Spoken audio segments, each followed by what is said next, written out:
Current అధికారులకు సంబంధించిన private case విషయంలో ఇందిరా ప్రియదర్శిని జడ్జి గారు చేసిన మొదటి తప్పు 2013 సంవత్సరంలోనే స్థలం మాదని క్లియరెన్స్ లెటర్లు రావడం, మా స్థలంలో నివాసం ఉంటానని చెప్పి ఇల్లీగల్ వ్యాపారాలు చేసి పేపర్కు పడిన వారిని మా స్థలం నుండి ఖాళీ చేపించిన విషయం తెలిసి కూడా కరెంట్ అధికారులు మా స్థలంలో లేనివారు మా స్థలంలో ఉన్నట్లు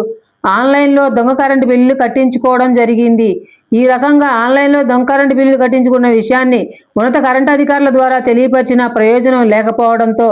నేను కరెంటు అధికారులపై పిఎల్సి కోర్టులో కంప్లైంట్ చేయడం జరిగింది. పిఎల్సి కోర్టు జడ్జి గారు కరెంటు అధికారులకు 2 నోటీసులు పంపించినా కరెంటు అధికారులు పిఎల్సి కోర్టుకు రాలేదు.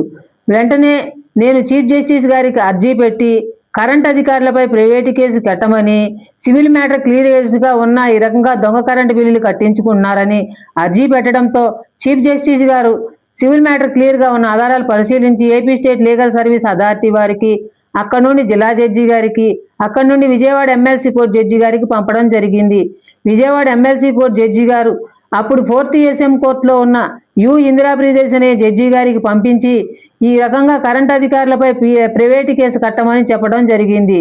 ఈ రకంగా సివిల్ మ్యాటర్ క్లియర్గా ఉన్న ఆధారాలు కళ్ళ ముందు కనపడుతుంటే కూడా కరెంట్ అధికారులపై ప్రైవేటు కేసు కట్టకుండా మా కేసులో సివిల్ మ్యాటర్ ఉన్నదని 4th SM కోర్టు జడ్జి గారు ఇందిరా ప్రియదర్శిని జడ్జి గారు నా కంప్లైంట్ రిటర్న్ ఇవ్వడం జరిగింది. నేను మళ్ళీ చీఫ్ జస్టిస్ గారికి అర్జీ పెట్టి ఈ రకంగా సివిల్ మ్యాటర్ క్లియర్గా ఉన్న ఈ సివిల్ మ్యాటర్ క్లియర్గా లేదని చెప్పి కంప్లైంట్ రిటర్న్ ఇచ్చినట్టు విషయాన్ని చెప్పడంతో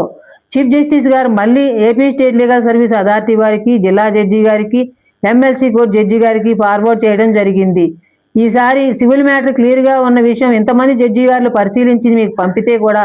మళ్ళీ సివిల్ మ్యాటర్ ఉందని చెప్పి నువ్వు ఎలా రిటర్న్ ఇచ్చావని చెప్పి కోప్పడేసరికి వెంటనే నాకు ఫోన్ చేసి తన కోర్టు కాదన్న కోర్టులోనే కేసు తీసుకొని కరెంట్ అధికారులపై ప్రైవేటు కేసు కట్టడం జరిగింది. ఈ రకంగా సివిల్ మ్యాటర్ క్లియర్గా ఉన్న సివిల్ మ్యాటర్ క్లియర్గా లేదని చెప్పి కరెంట్ అధికారులపై ప్రైవేటు కేసు కట్టే విషయంలో మొదటిగా